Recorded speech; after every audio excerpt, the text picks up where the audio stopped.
So who am I? I'm actually a computer scientist. I'm a longtime ACA member. This will be my 7th lecture.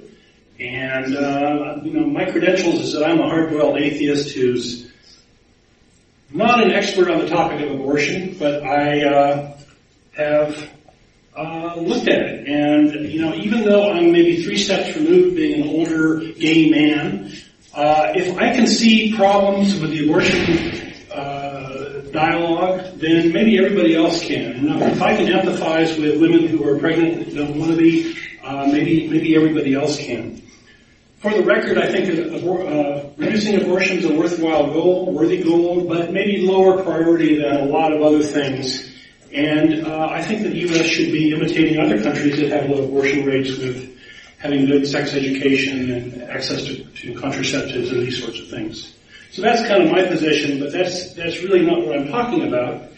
What I want to talk about is, the abortion issue is a major culture war issue pushed by the religious right, the Christian right, and I think us as atheists, we have a unique perspective here that we have a view that isn't being heard in the public dialogue, and we're people who are happy to discard faith-based faith-based positions because we're evidence-based. And we can see through fallacies and manipulation and these sorts of things that as atheists, we're just starting to see our political power and do something with it. And maybe this is an area where we as atheists can make a difference, enter the fray, and help stop the harm that is ongoing with religion. We talk a lot about the harm of the Crusades or the Inquisition or these sorts of things, but here we've got something going on in our lifetimes right now, and we can make a difference. So I claim that the religious rhetoric or the religious discussion here based on abortion is broken in 6 very different ways, and it sort of begs the question of, is there a hidden agenda here? Because it just doesn't really add up. It's not effective. It goes against the stated missions of religious groups. It goes against the scripture and tenets of religions, or Christianity in particular. Their political tactics are deceptive and mean-spirited. They lack compassion. And what can we do about it? Maybe there's something that we can do to change this. So I want to talk about these 6 things. So effectiveness. Well, if their religious mumbo-jumbo worked, we wouldn't have this problem, right? So that's one way in which we're not effective. Their primary tactic is ineffective, and they're addressing the wrong problems. So these are 3 ways in which they're ineffective, and the Christian-based abortion policy in the U.S. is a proven failure as a result. So if the religious stuff worked, if they could pray, or if their Bible, or their God, or Jesus, or whatever did anything, right, then we wouldn't have this problem. They would just pray it away, right? In the Bible, for truly I say unto you, this is Jesus speaking, if you have faith as a grain of mustard seed, you will say to this mountain, move from here to there, and it will move, and nothing will be impossible to you. Nothing. And so there's a bunch of these in the New Testament about Jesus. Prayer is a failure and these sorts of things. So they're not able to control Christians getting abortions, in their pews. So they have to turn to the real power, which is the U.S. government. And this is effectively a tacit admission of the failure of religion or religious whatever to actually do anything. And furthermore, religious belief might actually hurt. There's this interesting study done by Gregory S. Hall, which has got a very long title, even longer than mine. And he showed that religious belief is correlated with sexually transmitted diseases, teen pregnancy, teen abortion, and infant mortality. Now, this isn't a cause and effect thing necessarily. I think it is. But it blows away this idea that religious belief is somehow necessary or helpful to build healthy societies. So that's a lie. So The impact of abortion laws. Abortion laws are the main tactic that the religious are using to control abortion. And a comprehensive study done by the World Health Organization concluded that strict abortion laws don't change abortion rates. They're not effective. And in countries where they do have these, the abortions are less safe. So the effect here is to create harm to the women getting abortions. That's the main effect of this.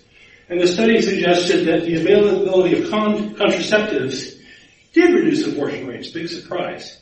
And this is all kind of common knowledge at this point. There's a bunch of different organizations promoting this idea.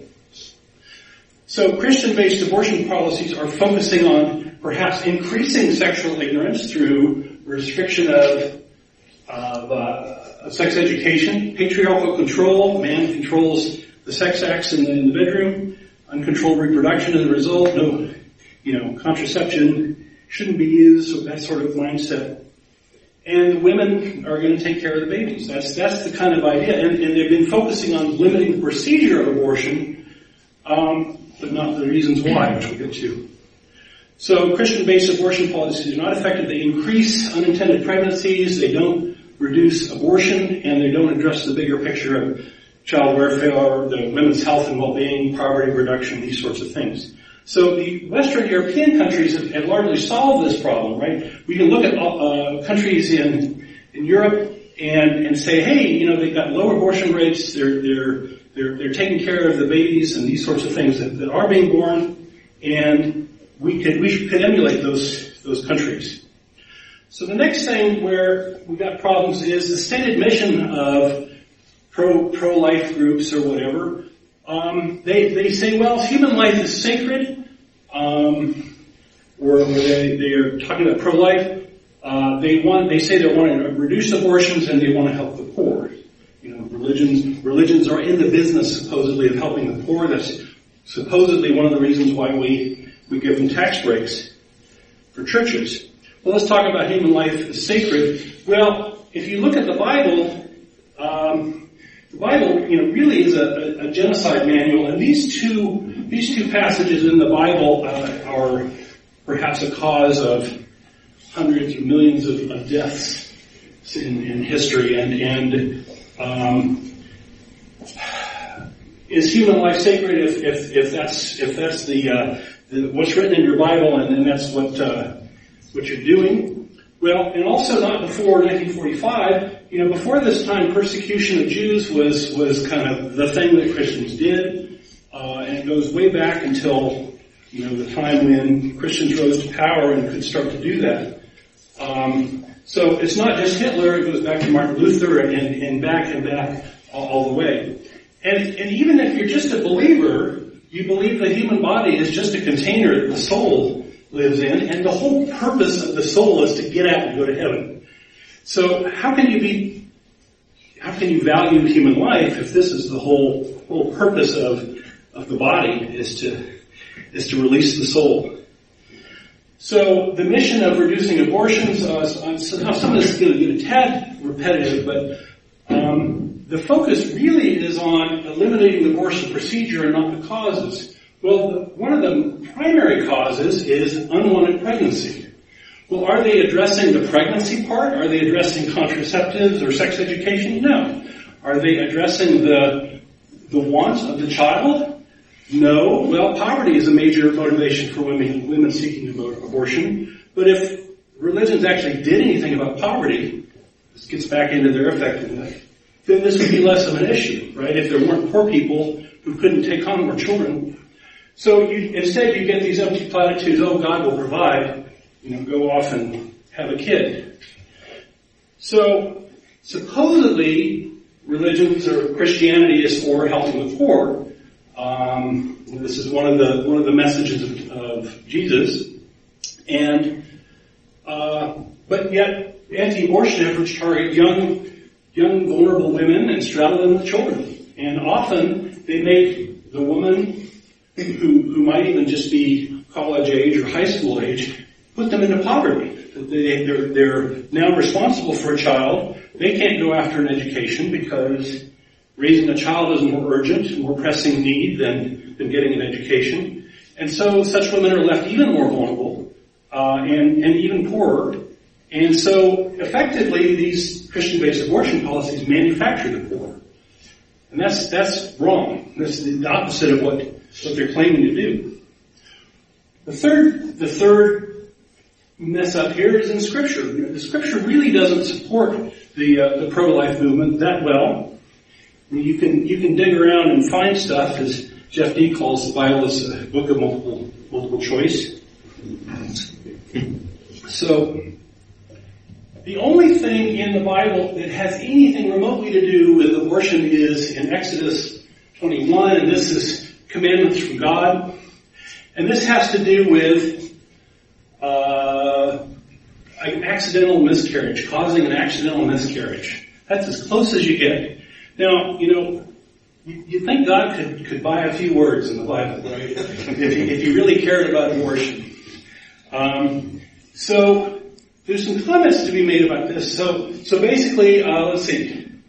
If yet no mischief follow, he shall be punished according to the woman's husband will lay on him, and he shall pay as the judges determine. And if any mischief follow, life for life. Well, life for life is about the mother potentially being harmed. And so it's a capital crime only if the mother's harmed. But in reality, it's a property crime. It's a property crime against the father, right? Who cares about the mother? So he owns the womb, he owns the wife, he owns the womb, he owns the child to be. And so if that child is lost, it's his property that's been harmed. And this whole idea of the children as the father's property is carried throughout the Bible. Throughout the Bible, it's the man's seed that causes the child to be born. It has nothing to do with the woman. In Genesis 19, with the story of Sodom and Gomorrah, we have Lot's daughters being used as bait to draw rapists away from the angel, and then he later has sex with his daughters. And this is really disposable property is what we're talking about here. And there is coveting in the Ten Commandments. Coveting is forbidden, but isn't coveting children exactly what the Christian rights is doing? Coveting other people's children.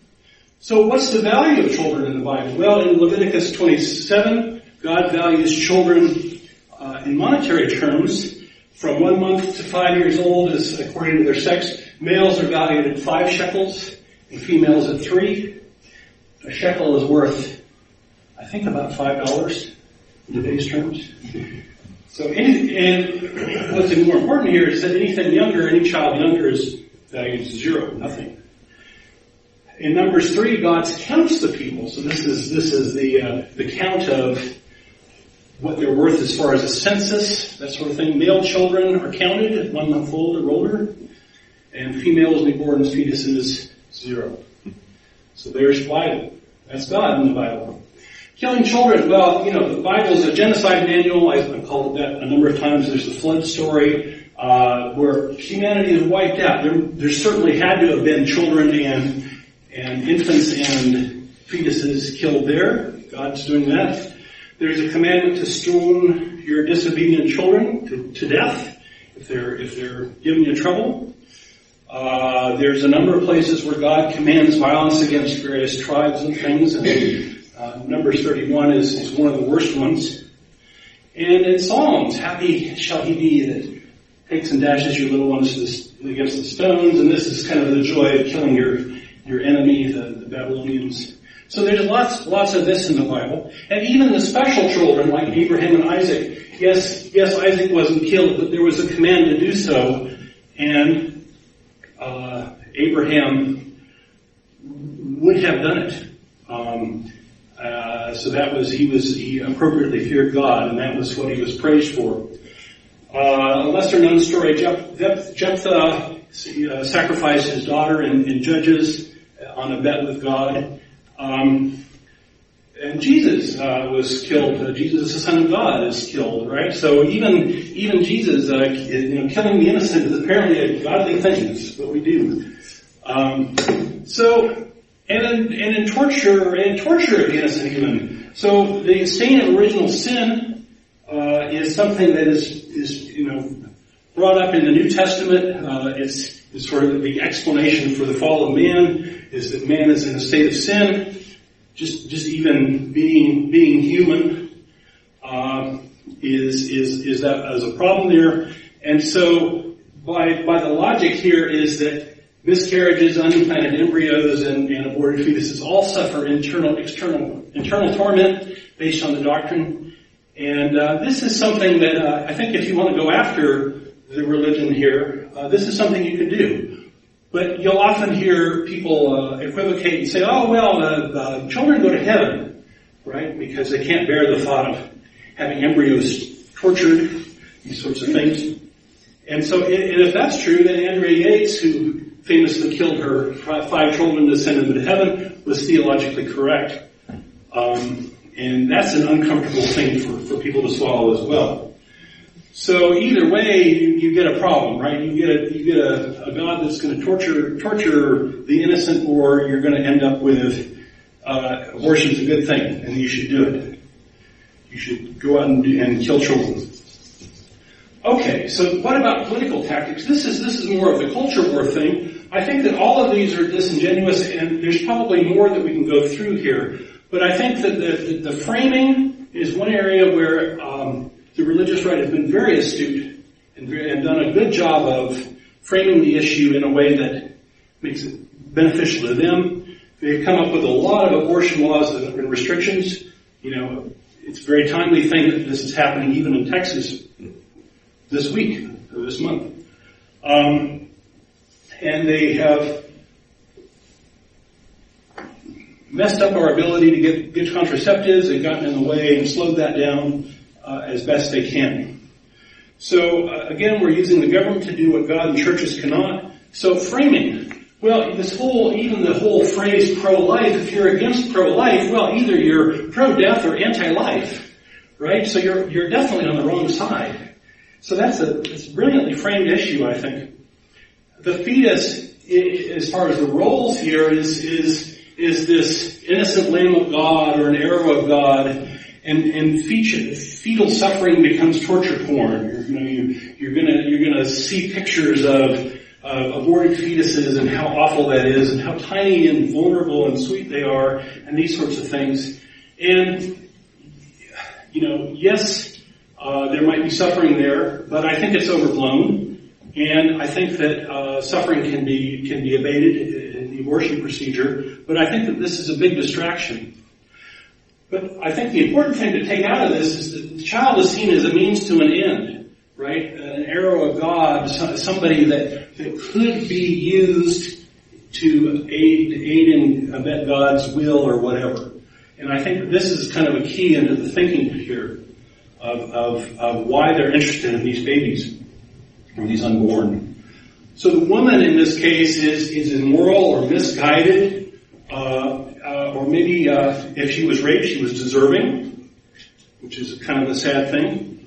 And the message is that she will suffer a lifetime of regret and potentially even be a cancer victim. So these are some of the things that have been promoted.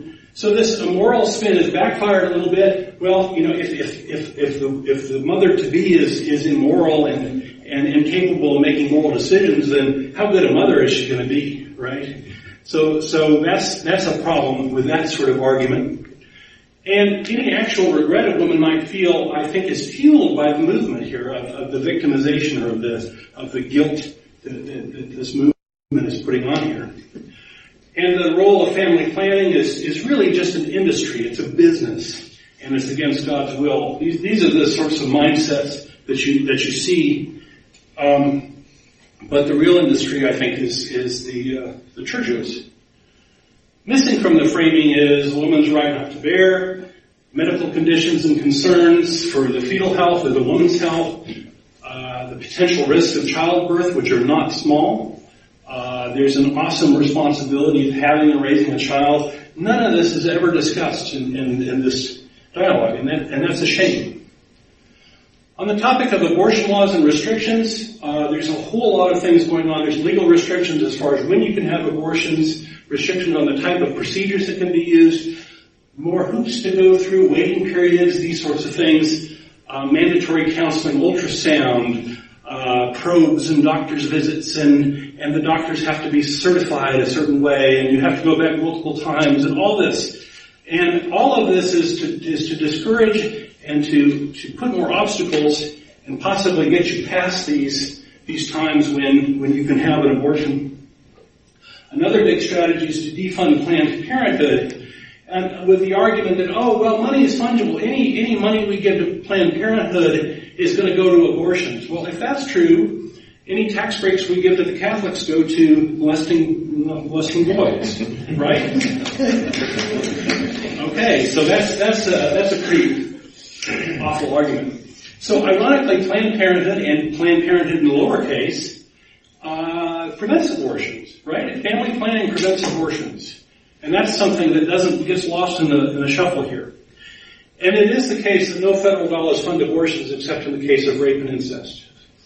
So this is a bit of, the funding issue is a bit of a red herring too. And we've talked about how restrictions don't decrease abortions. I'm going to skip that.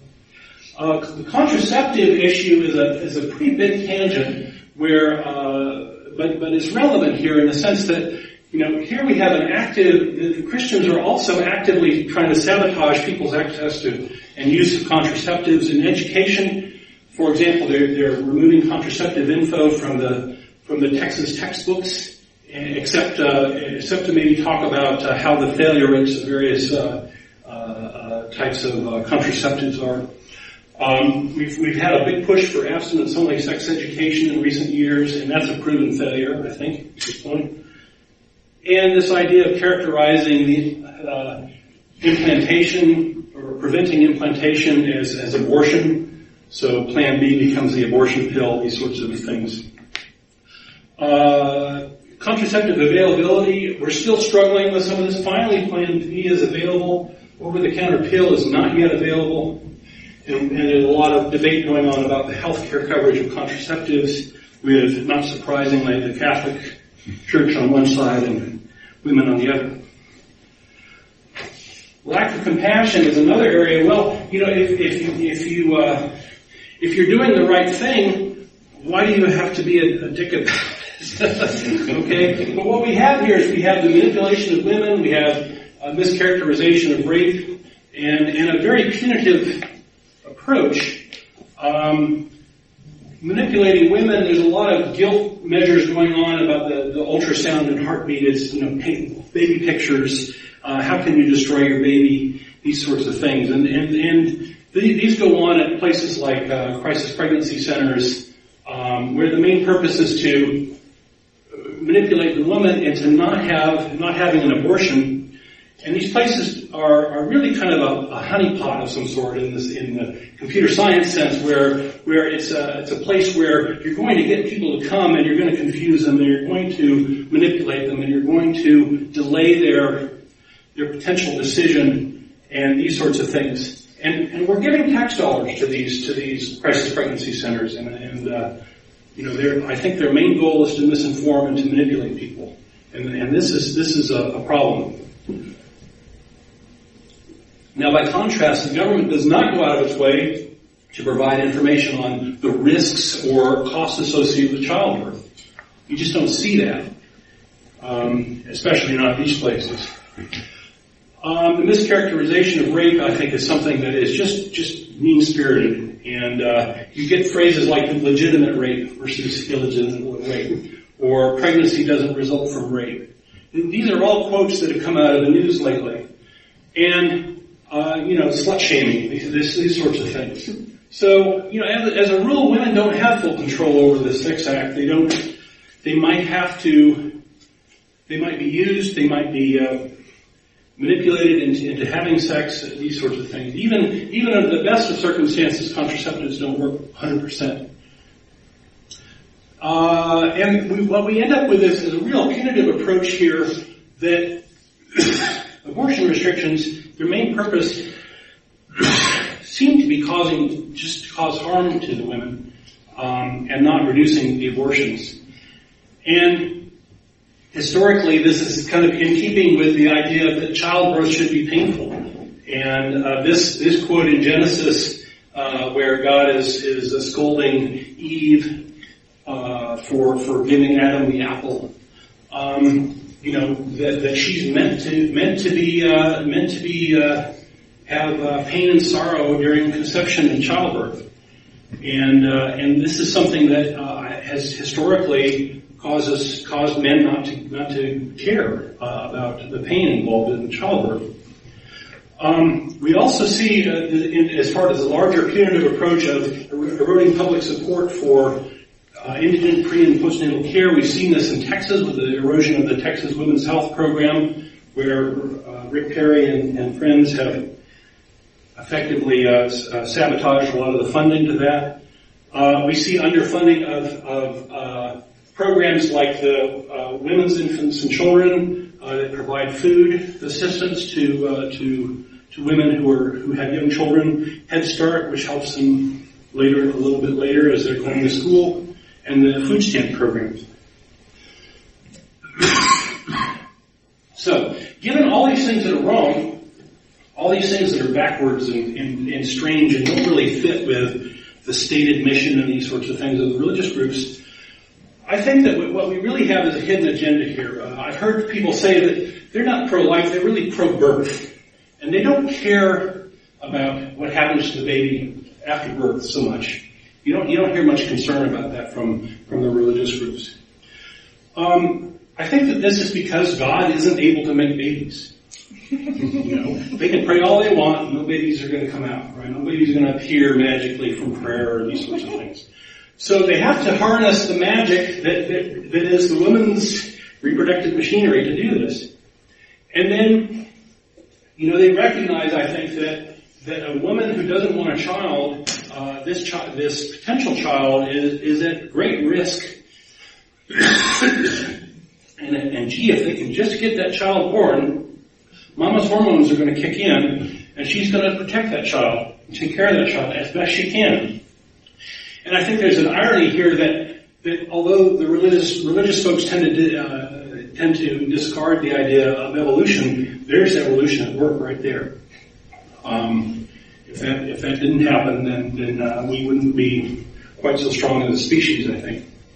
So religious leaders don't want babies. They certainly don't want the responsibility of the babies. There's no talk of it in this recent law session about who's going to pay for these children that are going to be born out of, instead of aborted. There is a strong interest from religious people, again, when kids are of age where they can start to be indoctrinated, right? Once they're in school, boy, let's turn on some school programs to get them praying to God, or after school programs to get them to learn biblical lessons, these sorts of things, camps. So I think what really is going on is we've got kind of a breeding program where the religious want these children born. They want somebody else to take care of them until they can become potential Christians. And that's maybe a controversial thing, and maybe it's completely wrong. But if it's not that, what is it? So I think that this is the hidden agenda going on, is that Christianity wants to keep the religion alive.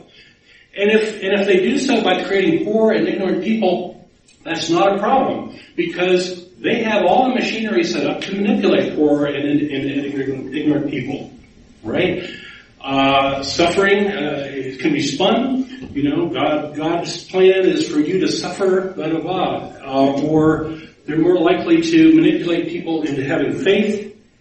And also, a little charity can go a long way. If you help a mother through a rough time, through a soup kitchen or something, you've effectively promoted your religion a great deal. And I have mixed feelings about that. The little bit of help is a good thing, but the way it's used, I think, is often manipulative. So what we have here is we have the religious co-opting state and unbelievers' resources. I'm paying taxes, I'm paying for this stuff, and I don't like it. And churches certainly are not paying for it. And if we were to make churches pay for it, then we'd hear cries of persecution, wouldn't we? So, I think we've got a lot of things that just don't make sense here as far as the effectiveness of the religious abortion policies and these sorts of things. It's against their stated mission. It's against their scripture and tenets. Their political tactics are kind of nasty and deceptive and thuggish, and they lack compassion. And I think there's a hidden agenda, but there's certainly something going on here. So, what can we do to maybe change the situation? And this is where I want to try to motivate you into getting involved, perhaps. And these are just suggestions that I think are good ideas, but maybe not. Maybe everyone else can think of some good ideas. So we've got to change the conversation. We have to question the church's role in all of this and what they're doing. And we've got to challenge the crazy. And that's something we're good at. So changing the conversation. Well, the conversation is currently about when does life begin, or the moment of conception, which is a false idea. Is it human? Does the baby feel pain? And are we killing babies? These sorts of things. These conversations are not helpful. What I think would be helpful is who will take responsibility for the child if it's born? That's a much better conversation to have. I think that's a more productive conversation. Should the government force women to bear children that they don't want or can't support? That's something that I think we ought to talk about. Should one person's religious beliefs, or even the religious beliefs of a majority, trump another person's medical care? So these are some of the conversations we should have. I think we need to change the framing of this issue to focus on responsibility, right? Because that's been absent largely. So we have a responsibility to provide accurate and age-appropriate sex education to everybody, including kids. We have a responsibility to provide access to contraceptives. We have a responsibility concerning the duties and burdens of raising a child. We need to educate people. This is an awesome responsibility. I didn't see much of that in the textbooks when I was looking at them. We need to not vilify people who cannot or will not raise a child. Okay? If you make a mistake or you cannot take on the responsibility, you're not evil. You're just less capable, and that's not a problem. We have a responsibility to care for those who want to have children, want to raise children. We have to help them out to do that, and things like health care for kids and getting them insured and these sorts of things, and provide them the opportunities to grow strong. But this is what I think we should be doing, and this is the type of conversation we should be having. Well, questioning the church's role. This is something that atheists can do. Harming women and creating poverty, which I think are both of these things that are going on, are not public goods, and they are not worthy of public support. Okay? Yet we have this mechanism where these laws and these things are happening in the legislature, but there's nobody to point at to say, hey, you're responsible. Who's going to pay for this? Right? And I think that if we were to tax churches, that would give us a handle to motivate churches of shifting the responsibility to churches to do this. It's a controversial thing, but I think we should. And this would be a way of mitigating harm. If the church policies are making their way into the law, and we can tax the churches for the effect of that, then they're probably going to get messages from Jesus as soon as possible and change that idea, right? That's pretty much what's going to happen. But right now we have no way of forcing the responsibility back. So maybe taxes aren't the right way to do it. Maybe shaming in the news and these sorts of things. But we got to question the church's role here. Their use of children as a tool in their agenda, lambs of God, whatever, has to be questioned, right? The coveting, I want to create this child so that they'll effectively be Christians down the road. I think we've got to challenge that. We've got to expose that and challenge it. We've got to expose their lack of interest in child welfare, and contrast it with the vast accumulated wealth that churches have. They have huge real estate holdings and vast amounts of money for political things, for being jerks to women in laws and getting laws passed, buying Congress people is cheap compared to the cost of these children. Maybe we should compare this wealth with how much they're actually spending on child welfare. They don't believe human life is sacred. It's really just a marketing gimmick. And this idea that God will provide is just a fraud. We have to call it that. I have 4 suggestions for challenging the crazy. In response to baby killer, we need to create maybe legal contracts that churches can sign that say, okay, this woman is going to agree to raise this child if you fund the child through college. Right? And I think that a mechanism like that, a contract mechanism, would be a bold step forward. Right? It would reduce abortions and unwanted pregnancies, and it would help children grow up strong. Right? But churches don't want to do this. Right? And so we have to rub their noses in that and say, you are killing babies if you're not signing these sorts of contracts. Right? An important thing with these contracts is we want no strings attached. We want the churches not to get their tendrils into the children that are coming out of this, right? So, and maybe we should force churches to even, publicize how many contracts or how many few contracts they have signed. So this is just an idea. Challenging the crazy. In response to the abortion industry, we need to, if they're claiming that abortions are a money-making profit center, then we need to contrast that with the vast wealth of churches and how they're using their money and how they're not using their money. In response to the torture porn that you see as far as aborted fetuses and these sorts of things, then we need to blow it out of the water by saying, well, your God is torturing babies in hell because of the original sin. How much more suffering is an infinite torture in hell compared to what Jesus suffered, right? And what we need to do is just expose this core doctrine as ridiculous and evil and shut it all down. In response to crisis pregnancy centers and abortion restrictions, we need to maybe force these crisis pregnancy centers to be surgically ready and have full-time doctors on staff, because they're doing medical procedures. Ultrasounds are medical procedures. And for the sake of women's health, they should be held to the same standard, right? We can play the religious card. There is this thing called the Religious Freedom Restoration Act that basically prevents government from interfering with the free exercise of religion. Okay? And we can use that against them. So, you can play the Andrea Yates card. God told me to kill my baby just like Abraham and Andrea Yates. And that's my firm religious belief. And they can't prevent you from doing that. According to and there will be a court challenge of these sorts of things, and I think it's worth doing. Or you can say, hey, the rapture's coming, and Paul said not to have children. And oh my goodness, I'm pregnant, and I expect the rapture to happen any day. And this is a bad thing, so I need an abortion.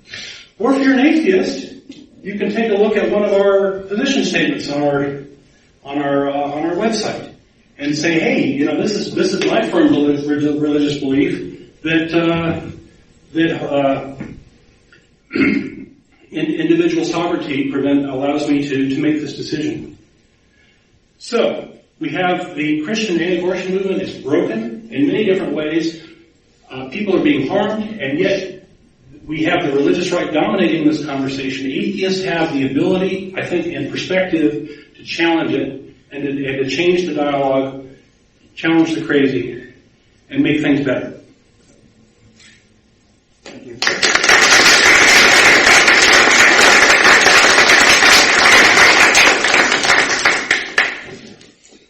Any questions?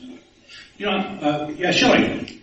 Okay, a lot of it, particularly towards the end there, was largely changing the subject from what the actual legislation says. And do you really think that it's going to be convincing when you have this bill that is framed in medical terms to say, oh, churches have so much money? Do you really think that's going to convince anybody rather than look like a desperate change of subject or look like you're trying to argue your assumption of their motive rather than the actual statements in the actual legislation. Possibly.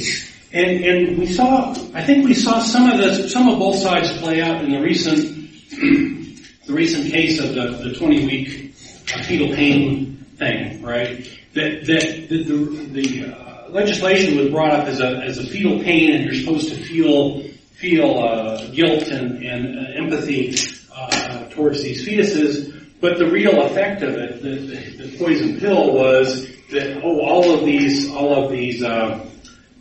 family planning clinics are going to have much bigger restrictions on how they can operate. And I think that was the intent of the legislation in my mind. And that did come out, I think, in the dialogue. People did recognize that, hey, this is really what's going on, and this fetal pain thing is really just a sideshow act. So I think people are waking up to the hidden agenda, but maybe for this thing, it's a little too late, right? So maybe we don't necessarily go directly after their strategy, but we are at least more astute as to what they're doing, and maybe we can be more effective in stopping the hidden agenda. But I do see your point as far as and I'm not a tactician as far as these sorts of things go, but I think being aware of what they're really trying to do, I think is essential in order to decide whether you really agree with it or whether you're going to fight it. Anyone else? Yeah. Playing off what he said with the abortion industry argument in particular, I think you could just as easily argue, well, is there a pediatric industry that don't they stand to benefit more than a benign procedure versus 18 years of care? So I think you can stay more on topic with it without saying, like you said, instead of saying, well, the church should do this, you can stick with, why aren't doctors and nurses fighting for this legislation, and why are you making up an abortion industry? Is there a surgery industry? It's the procedure, Good point. Very good. So my hope with this talk is that it will spark some dialogue, get people talking about the issue. I do think we do have a case where we do have harm going on, and it's religious harm, and we can do something about it. So I'm hoping that we get ideas like this, and there's a lot of folks in feminism and a lot of other areas that have thought about this and these sorts of things, but let's as atheists get involved with this too. Anyone else? Yeah. Is there any benefit in kind of the classic PR move, changing terminology and, where instead of using the word abortion, that now has negative connotations, where a world where stewardesses are flight attendants and janitors are custodians, to kind of keep the target moving? Yeah. I have mixed feelings about that. The word do too, because I like to call things what they are, but at the same time. Sure. The word liberal has we've had to cede the territory there, right? Because it's become a dirty word. And I think you're close to the point of framing of how do you even talk about this, and what concepts and issues are you going to emphasize? And I do think we need to change that. I think we need to take more control of the dialogue in that respect. As far as the term, I'm not so sure about changing terms because it often can fragment groups. Like remember what happened with the Brights movement and it may or may not help. What else? Yeah. I was going to say, I think one of the failings of the pro-choice movement is that we are constantly on the defensive. And one of the questions that I would love to see asked of the pro-lifers is what possible benefit they think society would be served by having so many unwanted babies. We've got a society that's straining under the weight of overpopulation. I mean, our population has sextupled in the last 200 years, and it's going to double again in the next 30 to 50 years. What possible benefit? We have 20,000 kids a day dying of preventable illnesses and diseases, and the church is doing nothing about that. So why would we be putting more babies into that pipeline? What possible benefits to society could that be? Well, I'm with you. The hardcore religious folks will say, well, God will provide, Jesus will take care of it. But it's don't worry about the environment. demonstrably false. Yes. So there may be some reaching the folks in the middle, and what you're saying is similar to what I'm saying with responsibility, right? Who's going to take care of these kids, and what benefit are we getting out of these kids? And eventually there'll be a saturation point. I mean, eventually the earth can only hold so many of us. Go forth and be fruitful is not a sustainable goal there. Right. Mathematically, it's pretty clear, right? It's either going to end in famine or disease or these sorts of things, right? If you want a really bleak example, take a look at Romania and the Ceausescu regime, where he forced women to bear children, and there became a whole generation of kids that were unwanted, and many of them were institutionalized and suffered from mental deficits because they didn't get the nurturing and love and attention and stimulation that they needed as children. Look at the U.S. prison system and see the same thing. Yeah. But it's worse, I think, for children because, the first 8 to 10 years of development are so important. And if that gets messed up, then you're gone from life. As an adult, maybe you can. It's a bad thing, I agree, but it's not quite as bad. No, I meant that those children ultimately from that lack of nurturing, they begin in the system and they end in the system. Yes. It's a huge societal problem, and you can point at that and say, "Hey, this is definitely something we don't want to do, right? This is a giant failure, and doesn't what we're trying to do look like that, right? Or doesn't it have some?" So good. Who you have spoken there? I think the go forth and multiply thing is maybe at the base of unconsciously perhaps the religious agenda. It goes back to when pre-humans were living in caves, and the bigger that their pack was, the more likely they were to survive. For a young tribe, it's a good thing, right? You want to have more numbers and more fighters and be more capable, right? So I think there's times when that's appropriate, but not anymore. Not anymore, right? And the Bible's not going to change. Donnie, I think, had some. If you want to call on folks this time. Donnie was. Yeah. Sorry, okay. When you were talking about, oppositions and this dialogue that we're engaging in, sometimes I tend to run into, conspiracy theorists, and, Alex Jones tends to be one of these people that talk about the New World Order, and this Planned Parenthood was right by the Illuminati, and, it's just this bullshit that keeps going on, and these logical fallacies over and over and over again, and you can't seem to get through to these people. I run into them, they're kind of a few in between, but that seems to get people riled up about this thing about the abortion thing, and it's some sort of there's a hidden, we have a hidden agenda, the secular community does, instead of they have a hidden agenda, it's crazy. Yeah, I haven't seen that so much, and I would be hard pressed to counter it, maybe off the top of my head, but I am a little concerned that we are seeing more conspiracy theory thinking. That's another one too. I'm very disturbed by that. Yeah. And so I don't have an answer to that. If anyone else wants to chime in, feel free. No weighing against conspiracy theories, so. Yes. But I think what we're really battling here is ignorance and irrationality.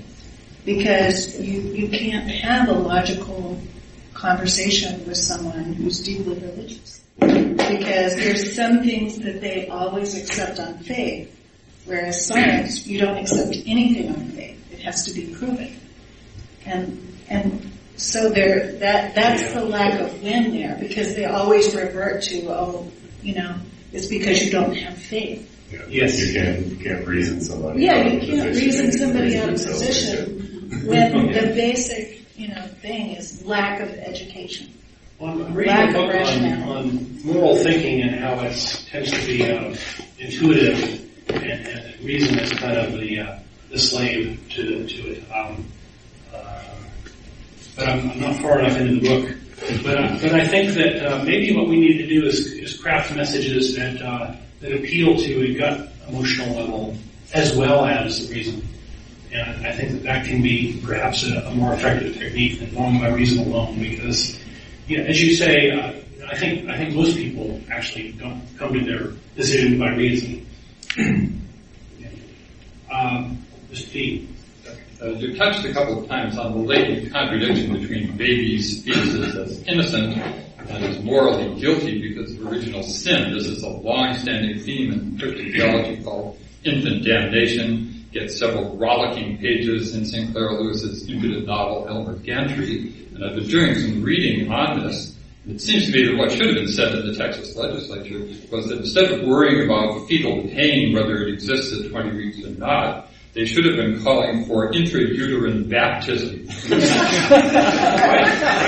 The amount of harm being done by sending embryos or fetuses to eternal damnation, which again, from I see a market for holy water douches.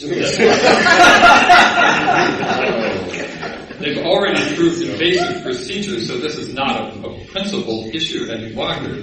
But from Augustine through Calvin up into the 19th century, people accepted the damnation of infants to eternal hell. So the amount of harm being done when Texas babies of whatever variety are being born without being baptized gives them no chance whatsoever. And I didn't pay any attention to the legislative debates, but it seems to me this would have been a good point to counter all of this religiosity by saying, you people don't believe in Christian theology any longer. You've taken up a position originally espoused by Emanuel Swedenborg, of all people, that babies can be saved, but this is not standard Christian theology. And it should have been turned against them. Of course, then they probably would go and say, let's do intrauterine baptism. And Then they have the problem of being blatantly religious in the Texas legislature. And I think they're smart enough not to go down that path.